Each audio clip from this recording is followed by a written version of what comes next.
LinkedIn Echo Chamber. This is ML's Like Teen Spirit. Sienne is back with us. Sienne, how are you doing? I'm doing really well. Great to be here. Still in Cambridge? Still here, still sunny. Yeah. Wonderful. Thank you for joining me again, Sienne. So this episode I'm excited about because we picked a topic that was at least a little bit contentious, depending on who you speak to. When I asked you what things you would passionately talk about with me, you said, well, NPS is one of them. And I said, oh, that's great. I've been in meetings where there's been some really strong debate about NPS. So I was keen to have you on and talk about it. I'm not that knowledgeable about it, I will confess. So my role in it is really sitting there watching management argue about NPS while I was the data guy in a meeting. I kind of picked up in my life that it's important in some ways that brands like to compare. So NPS is something that makes itself into the public domain. So brand X can feel like they can compare it to brand Y. And then I probably got involved at the data end. So someone would lob me, a bunch of promoters and detractors and say, hey, tell me the difference between these two in terms of what the transactional data said. And I can't really remember if I was ever that satisfied because, the promoters are highly loyal and all of these kind of things. And, the detractors, use the service when the website was down on that day and so on and so forth. So I'm not really sure I ever got any new insights, but I'm hoping you can shine a light on NPS for us, please. So when I asked you for a bullet as to how we would set it up, like what can we talk through, your first one was, well, just NPS is just a terrible metric. So I think this is a fun place to start. So could you kick off, please, as to your initial thoughts on NPS and what's led you to this conclusion? Right, I'll get straight to it. NPS is over 20 years old. I think it's 23 years old now. It was devised in a time before we had masses of data, before digital was everywhere, before 90% of your traffic was shopping with you or doing anything with you on a mobile phone. It is a really, really terrible metric. Mathematically, I don't think it's really good. It's an aggregate which looks at a scale that is not an equal scale. So you've got, you have to be at the extremities of a scale in order to be either positive or negative, a promoter or a detractor. And in the middle, you've got all of these other people who are uncertain and don't count. And then there's the point of, especially in an omni-channel world, the point at which people are surveyed is not comparable. So people who try and compare shops NPS with online NPS in any omni-channel business are really asking for trouble. Because online, as you said, you could be surveyed when that cookie pops up. You could be surveyed when you're having a really bad moment, or when your Wi-Fi provider is having a wobble, or when you're buying something really complex and it's taking, it requires lots of thought. Whereas in a shop, it's an exit interview. So you've already succeeded. You have won for that day, or maybe you haven't won. You haven't been able to find your thing, but it's not the same experience. It's also a really poor indicator of future behavior. And people are really terrible at thinking about or answering questions of future commitment. So in an age where everything is measurable, I think we should just put NPS away. You can't compare different businesses. You can't compare different channels. And it doesn't actually give you anything actionable to do. So if I gave an NPS score to a product team and said, go fix this, they'd immediately start to ask sensible questions like, okay, so what were these people actually saying? What was wrong with their experience? Better measures are measures of failure and success. So, for example, the number of customers who experienced poor website speeds, the number of customers who got to a product detail page and there was nothing in stock and they couldn't actually buy what was there for sale, the number of products who failed to find the thing they were searching for through any means, either search or navigation, and the number of customers who couldn't make it through checkout because your handshake with the bank was a bit wobbly that day. Or potentially your forms are so evil that they can't fill them in. These are things you can actually fix. And in retail, in a physical retail environment, Queues really wind people up. Stock winds people up. Having to drive to a store because the website said something was in stock and it wasn't in stock really upsets people. And you can go on to whether they could, achieve what they wanted to achieve, if there was good help and advice, etc. So I think these are better measures, picking the things that are actionable within your environment, picking the things that customers care about because you've actually asked customers what really is important to them when they're shopping or when they're buying a car or when they're banking. These are things that you should be measuring and that are actionable.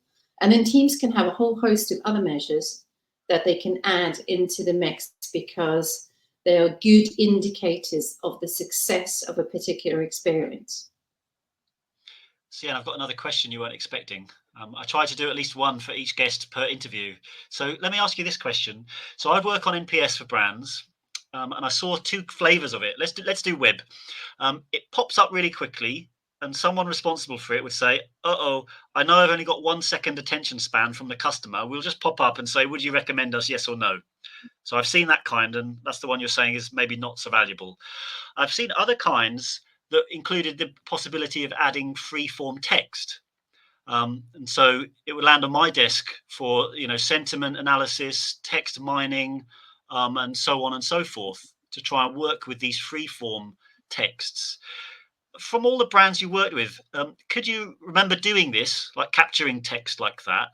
And could I ask, do you ever remember seeing, like, what would be the one super big insight you could remember from a piece of text like that that maybe wasn't obvious from either NPS metrics or things you were looking at? I know I'm putting you on the spot, but is there any eureka moment you ever had by looking at text data in the NPS context?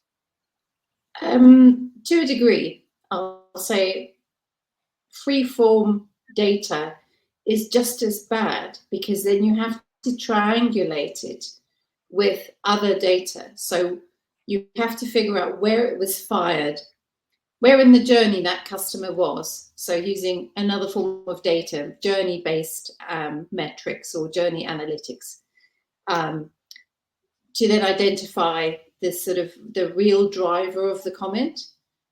What we found through lots of that data is site speed was really important, especially on mobile devices. It makes sense. And anything that spins or holds or freezes or requires a customer to refresh a page, it will lead to a very poor experience, especially the further down the journey it is. So that's why it's important, why I think is the free-form text is not useful in itself, because you then have to track where in my site on that day were we having poor site speed? Did we have any failures? Were there any errors? Okay, yes, there were. And so the free-form text is just an indicator of where to look. You still have to go and do the mining. If you've got end-to-end journey analytics and you are looking seriously, your teams are monitoring error rates, they would have found that before anyone had actually input the negative, "Can't stand this site, it keeps on hanging, I've just lost my basket, I hate you." I get it. So for the text freeform ones, the point that this is captured is already too narrow to be that insightful, because if it's at the end of a web journey, it's just your site sucks. I work with a brand with, again, wait times and queuing in the travel sector, and it would just be like, your queues suck, and that was the feedback that was consistently collected. So you talked up measurement and satisfaction metrics. Is it simple for me to say that a good way to look at this is trying to just correlate all these things with repeat behavior? Is that like the kind of where Yeah. it boils down to in the end, or are there a collection of metrics or any other ways of looking at it? Like, what would be the scorecard, CN? Like, what metrics would you have been looking at? So I think customer lifetime value is a very good metric to watch. So having customers who shop with you frequently, who do more with you, having customers who come to you direct. So I think a really good indicator is the number of app customers you have. and how frequently they shop with you in-app, or actually customers who love you so much they shop across all your channels. So who love to shop with you in any form. They shop in shops, they shop on the app, and they shop on the web. These are your very best customers. So having a good metric or having a good definition of what a best customer is in terms of customer lifetime value, and also then looking at cohorts. If you are losing customers, and a lot of businesses only realize this sort of after the fact, the health of your customer base is really important because of the cost of acquisition. So losing customers who never come back to you is really bad. And I think having then, because the actionable strategies, having marketing strategies absolutely focused on those different cohorts and getting them to come back in, recognizing when they might lapse. So Sienne, to wrap that up, so we're saying future behavior is important. Customer lifetime value is really a blended metric of frequency spend and various things. That means you kind of equalize customers who are buying big ticket items with very frequent low ticket items. You begin to kind of correlate customers together. And then just having the cohort. I think when we edit this, we'll flash a cohort analysis up on the screen that just shows kind of like, return rates by different cohorts.